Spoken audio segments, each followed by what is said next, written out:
Shalom, and welcome back to Bnei Noach Academy, Thoughts on the Torah. Please remember to hit the like button, to subscribe, and most importantly, to share this insight and inspiration with friends and family. When you look in Deuteronomy chapter 20, verse 19, the Torah is telling us instruction of how and in what manner is it okay to lay siege on a city. When I say in what manner, even though the objective is to make them capitulate, to defeat the enemy, but still it has to be done with compassion, it has to be done with consideration for other human beings, and the Torah stresses that there must be consideration for anything that is, quote, alive. In this case, for the tree. A fruit tree. Yes, according to the Torah, a tree that gives off fruits, that produces, it's giving off some kind, quote, form of life, you're not allowed to just destroy it. Even though your objective is to protect yourself, to better enhance your chances, to defeat the enemy, to have them capitulate. But the fact is, this is a fruit-producing tree. This has viable life that it's giving off, and therefore you have no right to cut it. But I want to focus in on something very, very powerful, and that is the statement that the Torah makes. It equates, it associates the tree, the fruit tree, with a human being. In fact, if we take a little bit out of context, but translate the words literally, the verse says, Ki ha'adam eitz hasadeh. Quote, for man is like the tree in the field. Wow, we're associating the human being with a tree. But isn't it true that the human being is far greater than a tree? In fact, we know that the world basically divides into four categories. You have the inanimate, like earth, rocks, mountains. Then you have plant life, which the trees, of course, are included in that. All various types of plant life. Some are more, quote, alive, some are more vibrant, some show greater signs of growth, some lesser signs of growth, but the common thread is that they all grow, they're plants. And then you have, of course, the animal life, the animal kingdom, and then you have the human being.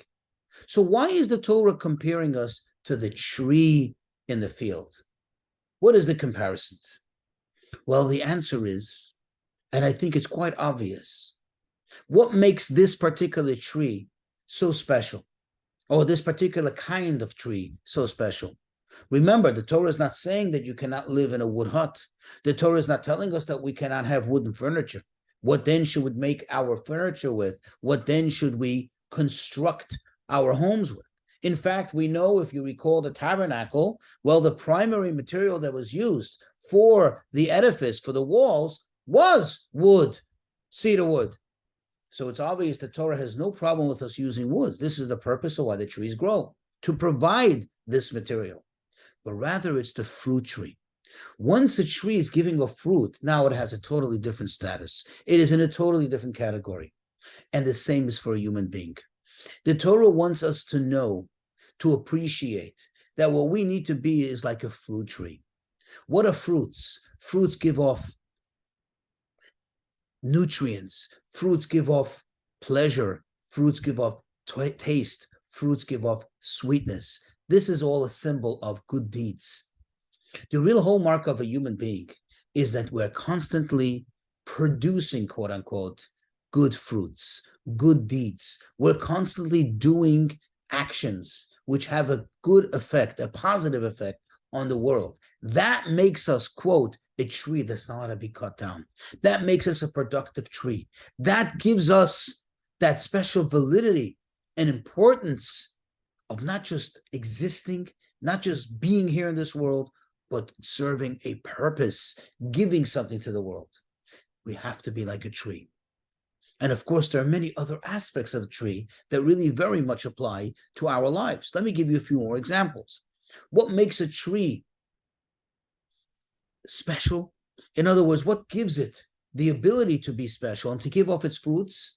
When it has roots, and those roots are connected deep down in the earth to the source of life, is in the case of the tree, its nutrients, its water source. And the more water there is in the depth of the earth, the more and the better the tree grows. Same as with a human being. You have to have proper roots. You have to be rooted in the right teachings. You have to be rooted in the Torah, in the way of God. You have to have your roots deep. But at the same time, it's not enough to just have roots, but you have to give up fruits. And another very, very important aspect of a tree that we really need to learn from is the fact that a tree, especially when it's small, especially when it's young, it is so vulnerable. It is so crucial to tend to it and make sure that it gets absolutely no blemish and no whatsoever crookedness. Think about it. Some people say, you know what, it's only a child. It's not a big deal what the child is exposed to and what exactly the child takes in. You know, when they get older, they'll have a better appreciation. They'll be able to make, quote, the decision of what's right or wrong. And the answer is no. You take a little tree and you make a tiny mark on it, a tiny scratch. As that tree grows bigger and bigger, as it matures, it's no longer a little tiny scratch, but rather it's going to be a whole big gash that's going to grow and develop in that tree. And it's going to be a scar, a blemish in the tree that will last forever. Likewise, if the tree is just a little tiny bit crooked and you don't straighten it out when it's small, well, the bigger it gets, the more crooked it grows. And this tells us how special the human being is. And God uses this example of the tree to tell us that we can learn from every aspect of the tree. And likewise, we can learn from everything that's there in the world, because the fact is we all share the same universe. We are all connected.